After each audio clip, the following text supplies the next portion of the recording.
afternoon, everyone, and welcome to today's PwC webcast on the future of audit.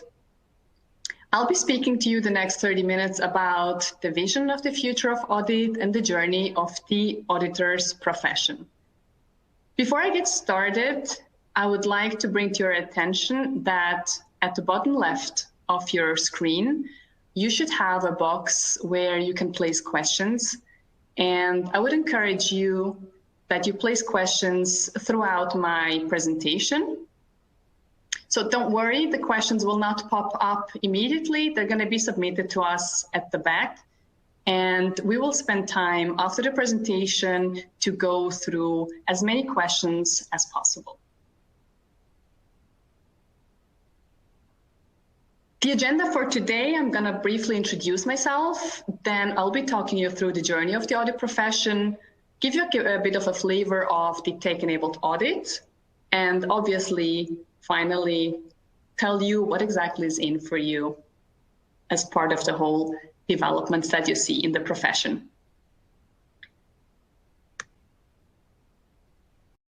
My name is Christina Prenretzai. I'm a director with PwC Zurich. I work in the assurance business in financial services, meaning I do financial audit, regulatory audits, and special audits in the banking and capital markets industry. I've been with the firm for over 12 years now, and I've spent 3 years of my career with PwC New York, auditing one of the largest US local banks. Now, why do you think I'm actually talking to you? So why am I interested in this topic as such? I would like to give you just a couple of background or a bit of a background of what triggered my interest in the topic. When I was in New York, that was between 2014 and 2017. There was a lot of noise around Industry 4.0 and all the media, I would say, technology advancements would replace many jobs. So at some point I came across the statistics which said 94% of the accounting and bookkeeping jobs are going to disappear in the near future.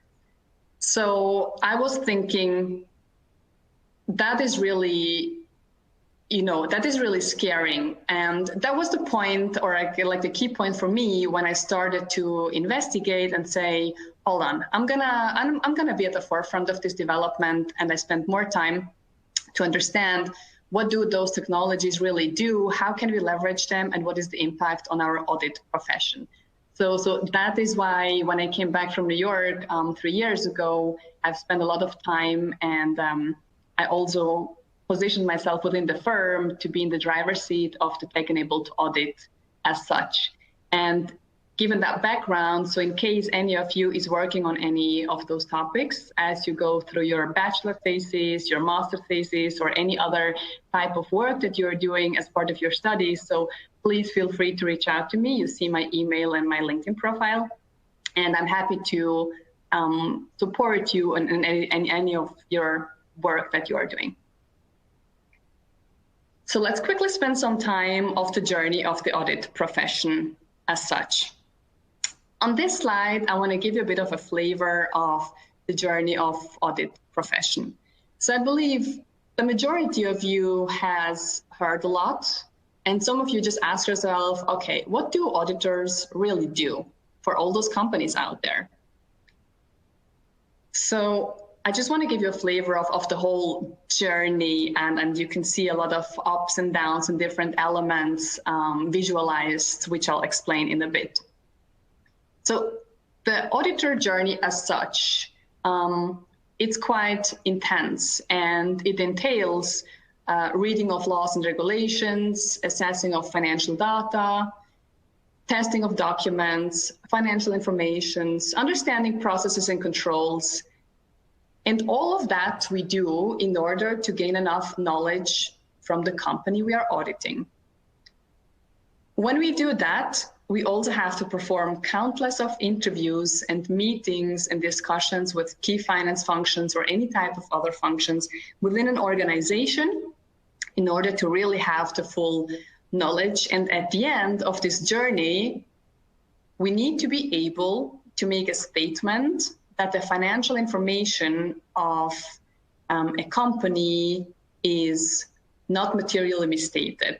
So in a proper or in a normal language, this means that we tell the public, the investors, that there are no, that the financial statements are reliable and correct. So very simply said.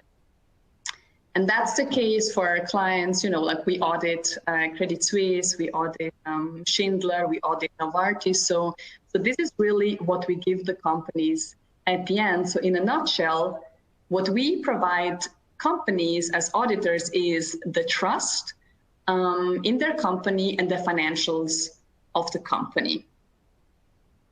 Now, there is clearly no doubt that trust is going to be fundamental and even more important in the future, given all the data challenges that we have, all the new ways of technology and challenges in harmonizing the data, different IT systems and so on that the companies are facing. And at the same time, investors and the public as such are more interested to high quality data, high quality information and transparency, which should and is able nowadays. So this gets us basically to say that from an auditor perspective, we give trust to the companies, and that's clearly going to be more important in the future, given the current developments and challenges that we are facing. So in order to do that, what kind of skills do auditors need? And on the current slide, you see at one side, I just put it in as historical auditor. To some extent, and for some companies, this is still the case, that they are still maybe on that end. And on the right-hand side, you see the future auditor. So we do a lot, or we used to do, let me put it that way, we used to do a lot of sample testing, manual work, you know, in procedures, account mapping, reconciliations, a lot of administrative work, a lot of coordination with several types of people. And our challenge in the past was that whenever there was something related to IT, we would have to call up our IT colleagues because we wouldn't really have the knowledge. But it was always a painful process because our IT colleagues understand the IT side, but they don't understand the business side. So there are certain challenges apart from a lot of manual processes and administrative work at the background that happened. So going forward, how does that skill set, which also frames the profession as such, gonna look like?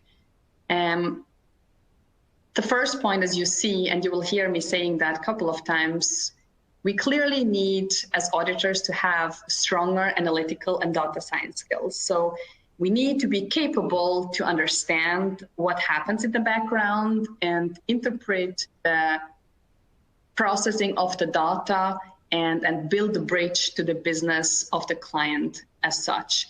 So that's gonna require from us that we are capable to also work closer with data analytics specialists and other employees who are key and knowledgeable in let's just simplify it to say in IT areas as such. But more importantly, and then we will see this shortly again, so if you think at the skill set and what is going to stay with the auditor in the future versus what was there in the past, so you would clearly see there is a bigger emphasis and a focus on us as human beings. Basically, the human element in the auditor space is going to be more and more important and have more emphasis in the future. And with all of that, the direction in which the skill set is going is to be able to give more trust, increase efficiency, and provide deep and speedy insights to our clients. If you look at the timeline, and it starts at 1929, and the only reason I put 1929 in there is, and I hope the majority of you should know, and remembers this at least from your history teacher.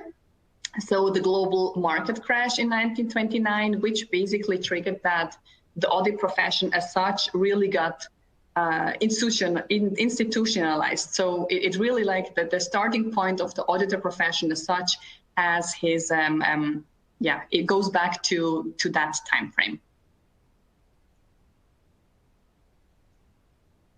So where does the full shift? I think you heard the journey. What are the skill sets from the past going to the future?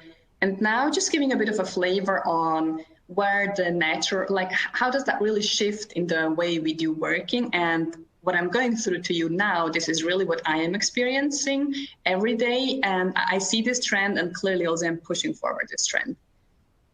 So we still, in a lot of cases, face about 90% of the time, it's going to be audit planning, execution, and completion, which is being performed manual, right? Going forward, we aim to do 70% of it fully automated. That's going to be done by even centers or purely from a IT automated procedures. I've put in the brackets in 10 years' time. Realistically, I think we are in such a fast pace that the developments, I'm just going to briefly describe, that's going to be happening within even the next 3 to 5 years. So I think 10 years is quite far out, which you know, like the developments are going to happen much closer. I believe some of you have heard also, hopefully from some colleagues who work for the Big Fours or on any of the audit companies, that the peaks that we face are between January to March. And why is that? Simply because in Switzerland, the local law says that the companies have to hold their AGM, so Generalversammlung, within the first 6 months of the year. And with that, we need to be ready to give them the comfort the first 3 months so they can prepare and do all the background stuff and start scheduling, you know, basically within April and June, that all the AGM then can happen. The kind of, you know, unsatisfying part about it always was that we come in January to March to the clients and what we do. So if I think about now, January, March 2020, what we do is we went back to look at the 2019 numbers. So sometimes we would come across and say, okay, there was a transaction in March 2019. So what was the reason? So we kind of still have a time lag and basically are going back to ask questions that on things that happened within the company months ago. And what we are working on is to get to a solution and a way of working that we really can do, let's say, real-time audit, that we are closer to when, let's say, a transaction or an issue happened within the company, that we are closer to that. So that's going to be more reality. Additionally, what you would still expect today, and I'm going to make a quick remark here, is we usually spend 90% of our time with our clients. So we go to our clients and maybe 10% we are in the PwC office, for example. And going forward, that clearly is going to be more driven by virtual teams across client-facing teams and centers. How do we know that this is possible? And I think obviously you are in a bit of in a different situation compared to people working full-time, but the last 2 and 3 months, I think with COVID and the whole situation on working remotely, and I can speak from experience, we have had to do one very big engagement for the very first time of one of the Swiss banks in Zurich, completely remotely, with a team of over 50 people here, plus people from US, UK, APAC. And the interesting thing about it is we did not have one physical meeting with anybody, be it within PwC or be it with the client contacts. Everything was done completely remotely, completely virtually via Skype, via Google Hangouts and WebEx and other medias. And we managed to get the full audit done completely remotely, which basically is an additional sign that going forward, you should expect that we will spend less on the client, more remotely. However, and I'm just jumping to one of the points which are in the presentation at the bottom, is The time that we going forward will have, we want to spend it more on the client relationship, having meaningful discussions, and really have a quality time with the client and just be there as needed and not just because we used to do it in the past. Just to firm up this, where does that whole shift go? I think what you can see and expect is all types of, administrative work, collaboration, tracking, supervisory, that should all move. So it's going to be less time for us, more taking over by technology. And we will really be spending more meaningful time on what do you know? How can you bring in your knowledge about the business, what you have learned at university, what you have learned at other business, like in a professional experience as such with other companies. So that's what we're going to focus on. And one key development I want to mention is the critical accounting issues. So those of you who have, for example, IFRS, US GAAP, Swiss GAAP, or interested in that area. So it's always critical. And what you face throughout your university or your studies is, what do you read and what does the theory say compared to what do the companies really do in practice? And when it comes to accounting issues, just giving you a flavor, I put in here AI solutions. So you will see we have developed or are still developing a Siri for accounting. So those of you who have an iPhone would see that, the Siri, the way you are used to talk to Siri, get an answer, we're basically developing the same thing, but just in terms of getting the right answers for any types of accounting questions, which is quite advanced and quite unique in terms of the overall developments you would see, and you would not really see it in a lot of, or in any cases outside of PwC. So summing that all up together, what can you expect from the collaboration as such? And my also conclusion from my initial fears, which when I was back in New York, triggered me to think about the profession and technology. So we clearly say and are confident after having spent several years in technology advancements and audit profession and assessing what is needed. So the human intelligence is going to be more important in the future than ever. And what are the key things undermining it? So understanding the business, professional skepticism, providing insights and building relationships are going to be the key points where every person, and this is not just in an auditor profession, but I'm confident to say that for any type of function, finance functions, bookkeeping, accounting, any other profession, like those are the elements that we as humans are going to be critical to deliver in the future. However, and you see to your right, there is artificial intelligence. And this is just like a summary or like an overall description or labeling it.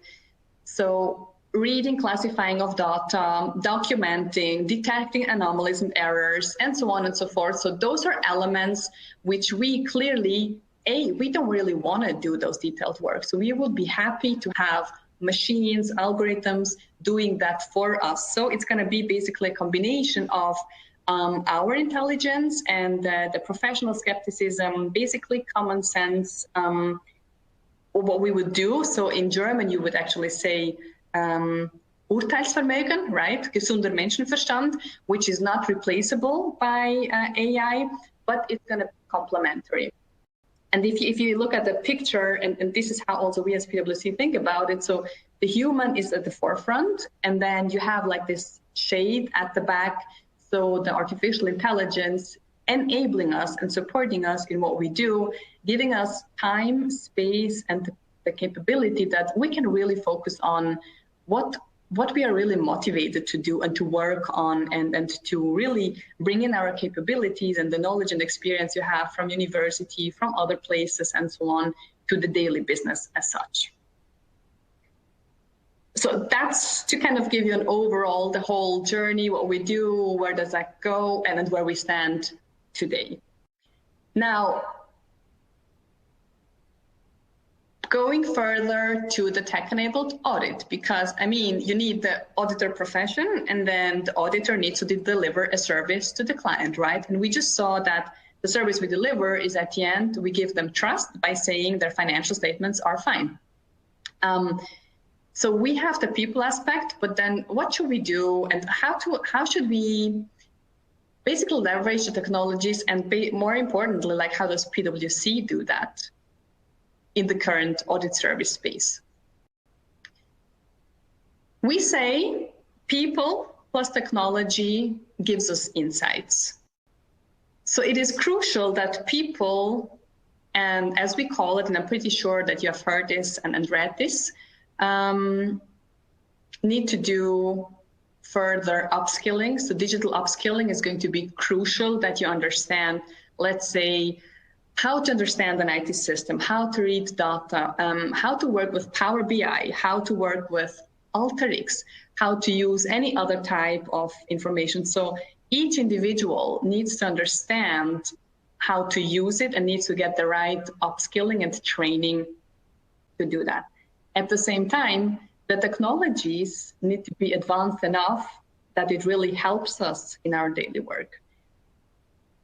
The couple of technologies we currently use at PwC's are the ones that you currently see on the slide. I just touched on them very briefly. So RPA, very interesting area, a lot of potential. We already use it for internal processes. We have implemented RPA also on our clients. What we see here is RPA is very helpful in becoming more efficient and streamlining and automating some processes. At this stage, I personally haven't really seen many cases to say there is a tremendous time or cost efficiency in terms of RPA. I think to that extent, we are still at a very early stage, but there is clearly a lot of potential. And what I further observed is that in the areas where RPA has been implemented, it didn't really replace any job so far. So it's always been complementary to what we have seen. Artificial intelligence, I'm going to briefly show you basically a tool, or just kind of talk you through a solution we have in a minute. Natural language generation. So what can you expect here? Natural language processes, right? So NLP also, that's also how you would know it or hear it being labeled. I think that clearly is a major step in terms of reading contracts, extracting the right data, and clearly saving us a lot of time that we would spend hours and hours on reading and comparing information. So we have a lot of cases. For example, we had a big insurance company, I think that was 2 years ago, where we developed an algorithm, and the algorithm would help to read insurance claims, extract information, and bring it in such a good shape that the people, or the person, the human being as such, would really spend just his time on the key things that got extracted from NLP, which is a huge jump and a massive, save in the time and being more focused on what really matters. And that's like an algorithm behind it, or like a technology we are using in many, many cases when reading bank confirmations, contracts, and it's clearly shown a lot of benefits. So that's clearly in place already. Blockchain, I'm just putting it there. I'm not speaking to this any further. If you need any further information, and I think you have seen in many instances that PwC has supported many cryptocurrency companies with the implementation of the cryptocurrencies, with the blockchain tool as such. So it's, I think blockchain is clearly, it's not just a modern technology, but it's an emerging technology, and there's a completely different, let's say, level of technology. So happy to answer any questions to that, or feel free to get in touch with me on that bilateral. And then last but not least, data and analytics. So that's one of the key technologies we really are advanced today. And I can give you just an example of something that I've been driving. So as you heard, I've been driving or working on the banking audits in the past. When I came back from my secondment, one of the key things was we do a lot of manual testing in, how do we know is the revenue of a bank correct, right? Right commission, interest, how do we know that? So you would have to do a lot of sample testing to get there, and we managed to get to a tool where the testing is so far automated that we get a real comfort over it. That's particularly, for example, in medium-sized banks with Avaloq and Innova. In the industry space, you would see, or we have solutions in place to even look at the processes and controls and transactions, particularly for companies in an SAP environment. So a lot going on in there, and a lot of solutions that we are leveraging. And then our people would really take advantage of the outputs of the tool, which runs more or less automatically. And then we would just pick up the results. And then you can expect that you will just spend time on analyzing the results, interpreting the results, thinking about what do you see there? What can you tell your client that he hasn't seen before? So all that said, and you heard a couple of times, I think the use of technology is key, but it needs first and foremost that the people are upskilled, that they understand it, that they know how to use it, and then they can do the added value piece, meaning they can really provide insights to their clients, tell them something, what they haven't seen, because the major question I always receive by the clients is, tell me something I don't know. So when you tell me something I don't know, this is when you are giving me an added value. And that is really where we have seen with the technology, we can do a major step, but we are still, there's still a long way to go until we can unlock the full insights for the clients. Cash.ai. I think there is a lot of hype around artificial intelligence. I believe that's clear, and that resonates with the majority of you. What has PwC done in that regard?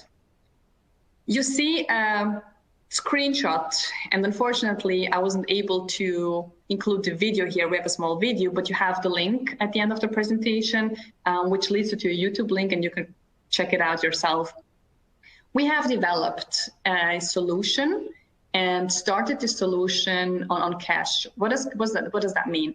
As you know, I mean, we need to be, or an auditor, a bookkeeper, accountant, any type of finance function, like you need to be comfortable with the numbers and just simply think about balance sheet and P&L, like line by line, right? So looking at cash, what do we do usually today? Like we would take the general ledger information, we would have to request bank confirmation, we will have to pay it out, we will have to see, if there have any, for example, shares or something, is the amount correct, is the value correct, is ethics correct, and so on and so forth. So there are tons of information we have to compare. So all that being said, with the Cash AI solution, we have an automated bot, and the bot has been developed with a very well-known company from Silicon Valley. It goes automatically to get the general ledger data. This is what you see on the basically the left part of the screenshot. On the right-hand side, it gets in all the information from all the bank confirmation. And what does the bot do? It automatically compares the value. It compares any amount that is behind the values. It compares the ethics. So did the client use the right currency translation? And it even compares, and if you see at the very right, there are like the ratings. It even compares if the rating has been done properly. And the bot is able to determine any variances. So when you look at, there are two numbers within the screen that are red, right? So you see a variance on the left-hand side at the upper top, and then you see within the right-hand side, the very last line under ethics, you see a red number as well. So this is a warning sign, right? So the bot is able to tell us, all right, we have reconciled, and there is a difference in the ethics translation. So it clearly tells you that we have a difference, and it calculates what the difference is, and it assesses is it material or not. So at this stage, all of you maybe think an auditor has to audit everything to the very, very exact cent or rappen. This is clearly wrong. This is clearly not a reality. We would never, ever be able to reconcile, and it's also not material, meaning it's not significant for a company. So we work with materiality levels. So the bot would go automatically and say, is it significant? Yes, no. In this case, and you will see it in the video, it's not material. So it automatically would say at the top right, review, that's the green box, and it's all done. So within a very short period of time, the whole process is done automatically with no human interaction. So that's really the future. And briefly on the full journey, so I think just to give you a flavor of the whole automated audit in the future. So what do you need to do? You need to make sure your process and procedures are simplified. After that, you can standardize. Once you standardize, you can centralize. That could be delivery centers, which leads you to automate and then to do the last step in terms of using artificial intelligence to a very high degree automate the full process. And that's basically the whole audit area and division that we are going through. Just very briefly on Cash AI, as mentioned, an automated bot developed globally with Silicon Valley companies. And this has been piloted in a couple of countries within PwC. And in 2019, we have received an International Accounting Award for that super innovative solution. So you can Google the award, you can Google anything around this solution if you're interested to learn more about this. So this brings me to my last piece before we open up for the Q&A session. So what is in for you? I think there was a lot of information within the short period of time, but I really think as you're going through your studies and thinking about what you really want to do in the future, is that also a job that you are interested in? Is it something that you want to help further develop? And so I can clearly tell from myself going into my 13th year with PwC, it has never been a more interesting time to be in this job than it is today, because we work so sophisticated with, and again, just to emphasize, I'm speaking about the way of working and the technology enabled audit within PwC. There are so many ways of working where we are more efficient. We get rid of many manual processes. We standardize processes. And we really focus our time on things that we are interested in and really bring a value to our clients. So what can you expect? And, you know, like from this job and also trying to or thinking about joining as an auditor. So it's clearly a very dynamic working environment with people and technology in the inside piece. You're in a position to absolutely add value to our clients, I think, which is one of the key things. Each of us is striving.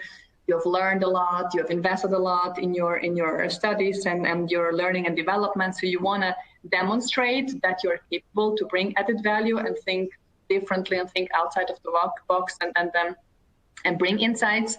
And all that together obviously helps you to become really a trusted advisor and not just ticking and tying, but thinking beyond what you see. And obviously with the digitization as such being part of what's going on, impacting the profession as such and how we're delivering the services. And obviously with all the underlying information and data, you will be able to better understand the client's business, which again links up to bringing added value to the client, right?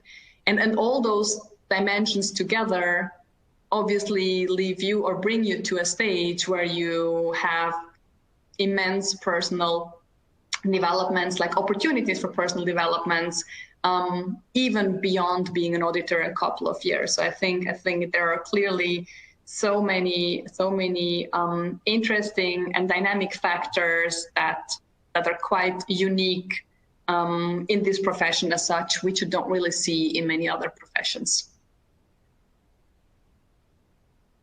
Those are all the things I wanted to share with you.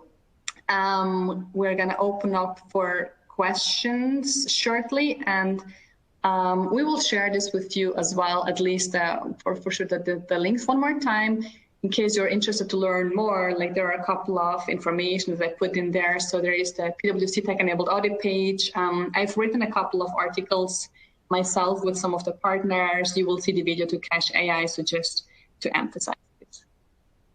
So let me see what questions we have.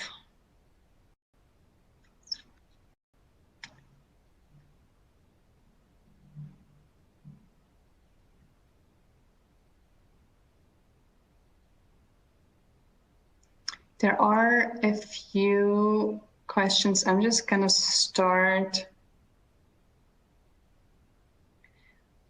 with, I can't fully say the name. I guess it's Lucas. It's Lucas from ZHAW. So the question is, you mentioned that for an audit earlier this year of a big Swiss bank, you roughly needed 50 employees. So what is your expectation how this will evolve? How many employees do you expect that will be needed in the future as more can be automated? Yes, I think, look, in general, we definitely will not need as many employees in the future as we used to in the past. So we clearly, you know, when I started with PwC 12 years ago, like, there were so many first-year associates. And I've seen this every year, like, the trend is down simply because we don't need so many people to do manual work. That has all been automated. And so the overall need in employees in an audit is lower than maybe 1 decade ago. However, what I've learned with this big bank is that there are so many things, goes back to the human intelligence. Like, how do you know how to do, like, valuation of financial instruments, the whole credit business, for example? Those are things you need technical knowledge. You need people who understand the business, who have learned how does modeling work, how, you know, all those type of things, like the financial instruments, Black-Scholes models, all type of technical knowledge, which is crucial. And for those type of things, you will always need people, and that's never going to be replaced. So overall answer, we clearly would need less people. Then we would have, for example, if we would have to do the same audit 10 years ago, but it's still a lot, there is still a lot of manpower and human intelligence needed to tackle that audit.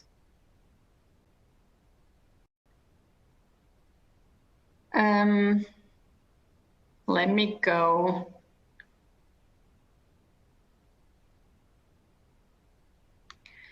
So Nico has asked, it appears that PwC is at the forefront of digitization. Does Expert Swiss also address these topics on the theoretical side?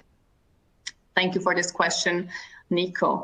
I personally have been working and discussing with a couple of people from Expert Swiss to bring this topic to the table. And I think since last year, or even 1.5 years ago, we have introduced, particularly in the professional judgment. So when you go through the CPA studies, so in the professional judgment, that's basically the last part you do after a couple of busy seasons. We have now a module, particularly on data analytics and automated audit, which PwC has highly contributed, and myself did as well, to make the whole module basically working. And I personally believe we need to push more, and I'm trying, and I have several people within the firm, but it's also an effort with the other Big Fours. I think the Expert Swiss as such, they need to move a bit faster and to change the way they teach us and they do the audit in the future to really address the current developments, and more importantly, to address the way the Big Four are actually really performing the audit. So clearly still room for improvement there, but we have done a first step. Next question.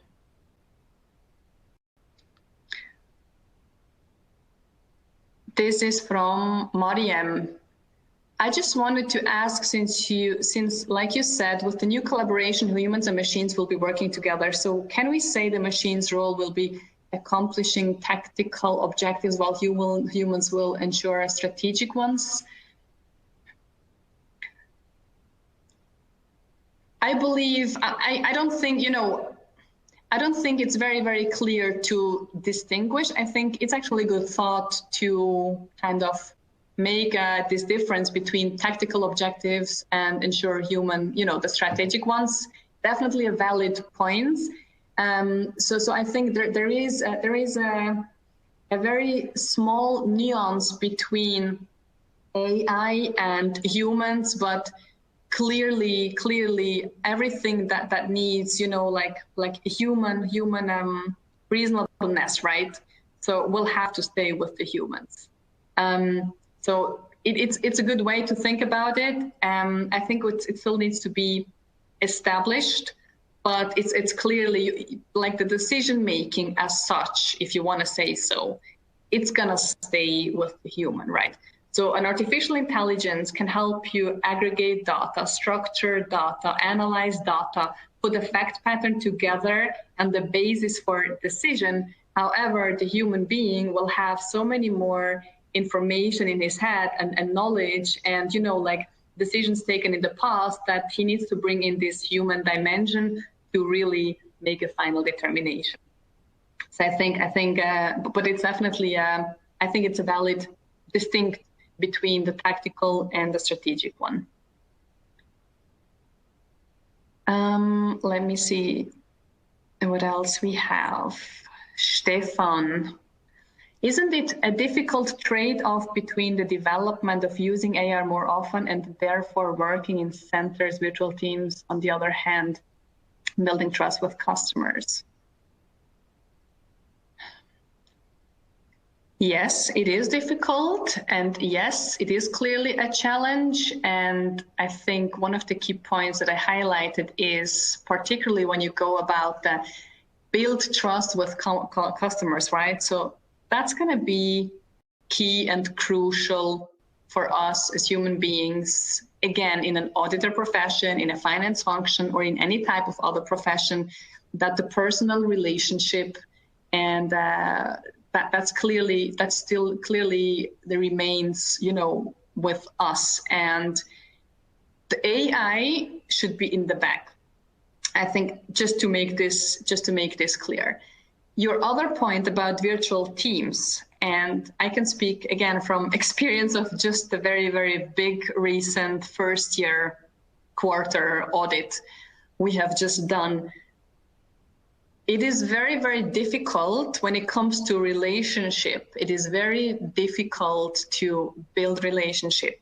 And I think it's just normal. And it's something that even, COVID was a good thing to experience, because you can tell that human interactions are crucial when we work together. So the positive thing is all the technologies we have, like we use Google Hangouts, PwC, some clients use Skype, some WebEx. So at least working with videos, and what we have put in place is like everybody needs to turn the video on. You need to at least see each other so you can see the facial expression, and you can still kind of have an option to build a relationship. And I honestly have to say, this has worked very well. And I also have to say, from the client I'm mentioning, it's a completely new client. So all new relationships we had to build. So those were not fully established relationships. And you need to find a new way with the virtual teams. However, it's going to be crucial that at least, and I said to 90% client facing going away to 10%, it's going to be crucial that the time you spend is really quality time. I don't think you need 90% of client facing to have a good relationship. So just to be clear on that. But I think you still need a certain amount, and this time you have should be used differently going forward that you have with your clients. And then you have the right balance between having virtual teams, but still building a relationship and the trust with clients and such. And what is going to be important here is also, which I'm not gonna, it's a completely additional topic, which we could discuss in a completely separate session, is who should be the people, for example, to talk to the clients. can a PwC associate have the time with the client, or should it just be the manager and the partner, right? So I think there are going to be different layers and different things we have to consider when you think about this. And then how important is it for the client, who he meets? How important is it for the firm, who they interact with? And then how important is it for each of the individual who goes into the audit profession? And for example, any of you who start being an associate, to see how much client exposure do you really have, do you want, and when does it make sense? I think I'm going to get to a few more questions. Let me see. Antonella has asked the question, what do you say is approximately the percentage of analytical work done by the system and what is done by humans?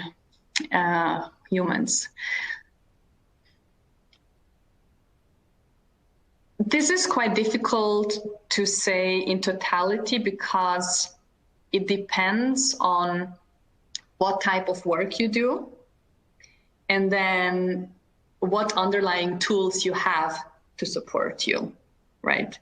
So if I give you an example, going back to my bank tool with the whole revenue testing with Innova, Double and so on, so I would say 75 to 80% is done automatically, and then the remaining 20% needs to be done by the human, just because you need to understand what are the results that you are getting, how do you have to interpret the results, what is the impact on the client, and so on and so forth.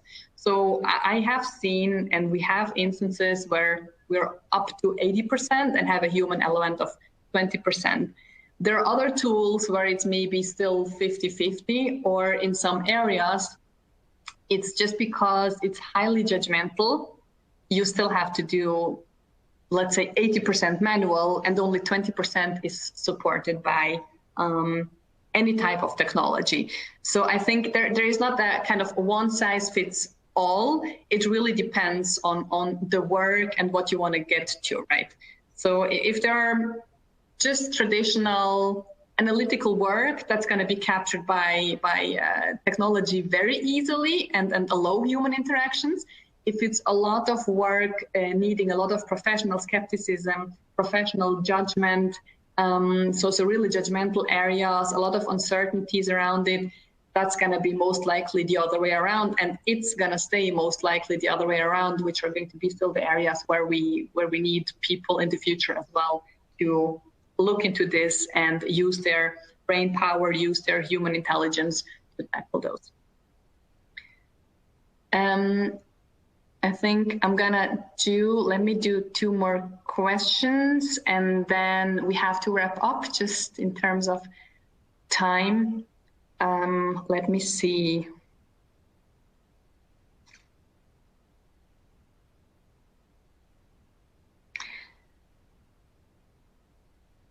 I think, Khan, you asked a question. You mentioned that auditors nowadays need data analytics. So are the fresh graduates suitable for auditing with main knowledge in data analytics and little knowledge in banking and finance? Very great question. I think this is actually relevant for the majority, or hopefully for all of you. This goes back to also the question to experts with. So I think universities or a lot of institutions with their learning program are not at the stage yet that people are, when they graduate, fit for purpose for the employers, apologies.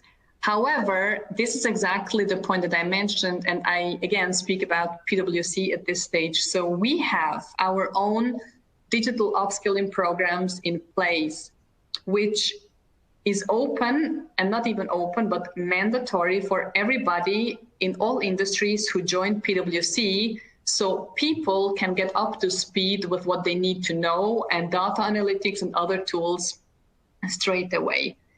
Now, I believe the technical knowledge, banking and finance, is still something that it's quite good captured at universities. So I'm not concerned about this. I believe graduates come in, and this is also from speaking to new joiners in our firm, they have a very good skill and very solid knowledge. It's just building the bridge to the technology, which is basically also the responsibility of the firms, and then giving you exposure to clients so you can put in your human intelligence, basically, or the technical knowledge in banking and finance and other industries and other areas in place for the clients as such. So I think in summary, on the analytics piece and kind of, being a digital enthusiast and a kind of on a top level in terms of digital knowledge, I think the current institutions are not there with the programs yet. However, I can confirm in PwC, you get the right training to be up to speed with that. And then, as mentioned, on the content side, banking, finance, industry, accounting topics, whatever, this is then what you anyway will learn separately as you do client work. So I'm going to pick on a very last question.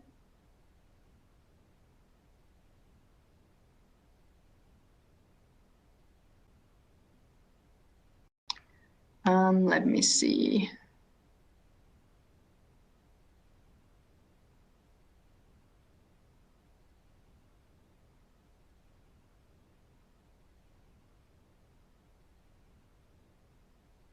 Where to?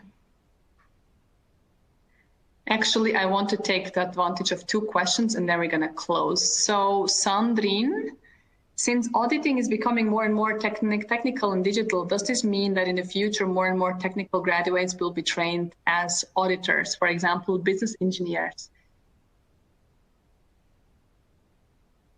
Immediate reaction is yes. We definitely see, and this goes back to my point on the closer collaboration and the joint effort between auditors or future auditors who have a, accounting background, most likely, or, business administration graduation. But then again, because we need the people who are business engineers or even in any other type of professions outside of accounting and any other science professions.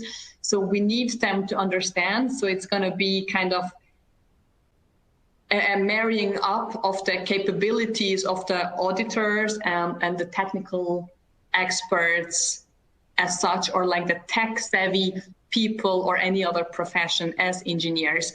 So it's not excluded, and personally, and we see more and more people who also join PwC digital services, or as we have substreams, the data analytics team and so on, who don't have a classic accounting or business administration background, but they start with us with their different background, and then they will get the right knowledge and they are fully capable to support the audit teams because they will get basically the business knowledge that they need to support us. And this is basically where we as a firm want to go further. So basically more harmonizing audit skills with people who are more tech savvy or technical capabilities in IT areas or other, let's say, engineer or areas in the science space.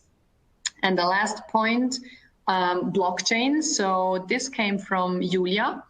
There are several studies on blockchain-based solutions for accounting and audit. Do you already use blockchain, or are you planning to do? Julia, that's a very good question.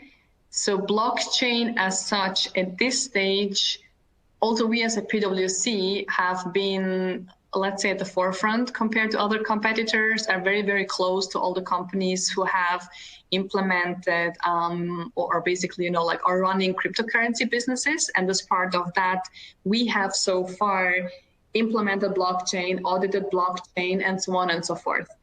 If your question goes to, are we using blockchain in our audit to really do our audit? At this stage, we don't. My personal expectation is that depending on where the clients move, we will have to move as well. And I can clearly see that blockchain can be and I'm personally also interested in developments, right?